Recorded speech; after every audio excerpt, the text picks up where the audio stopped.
I'd like to welcome you to the NSMC Conference.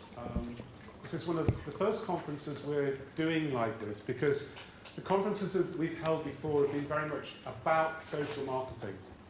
And we've had various presentations right the way through the day where people have come and talked about social marketing and their own projects.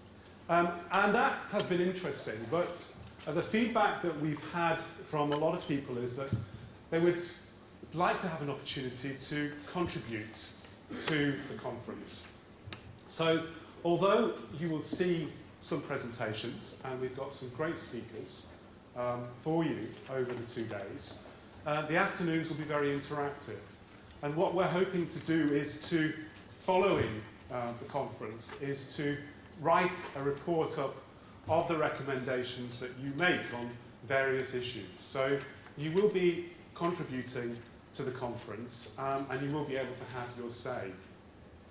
I am the director of the National Social Marketing Centre and I've been the director for the last 3 years now. Before that, I was in the Department of Health, a civil servant.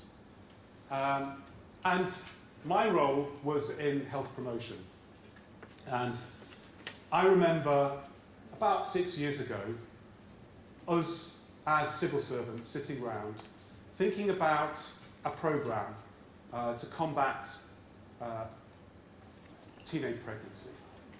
And we were all sitting there around these tables like this, rather like this.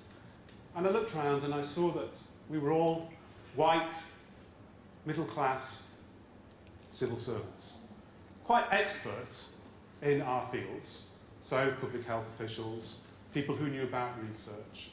But we knew, I thought, very little about the people that we were trying to help. And of course, the campaign that we thought of is, well, if these young girls are getting pregnant, then what we need to do is increase the supply of condoms. It's kind of natural thing. Let's just increase the supply of condoms. So make sure condoms are available.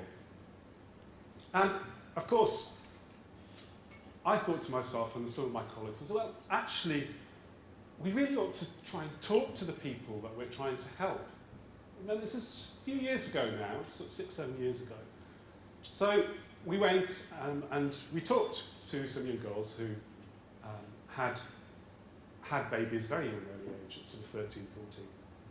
And although I wasn't involved in the actual research, I sort of had conversations with them, and I sort of said, well, look, how did you get in this mess? How did you get pregnant? That's a pretty silly question, really, but I want to know what were the circumstances. And, you know, it's very much about mistake.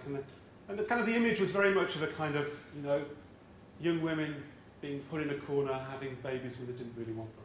And they sort of said, well, what do you mean? Actually, we wanted to have a baby. For the first time, we wanted to have something to love, and somebody to love us, because we've never had that in our life. Now imagine the programme that we were going to develop, which is about condoms. It would have completely and utterly missed that target audience.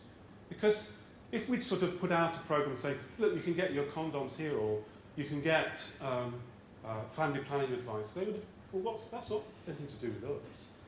It's about having babies, that's what we want. So it brought us up, and really what these young people, they're happy.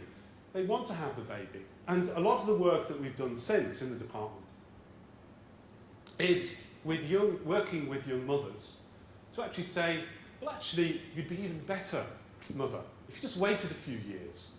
Wait those 2 or 3 years, rather than having a baby at 13. We know that you do want to have a baby, but maybe that's the best approach. And so that is how I came to social marketing.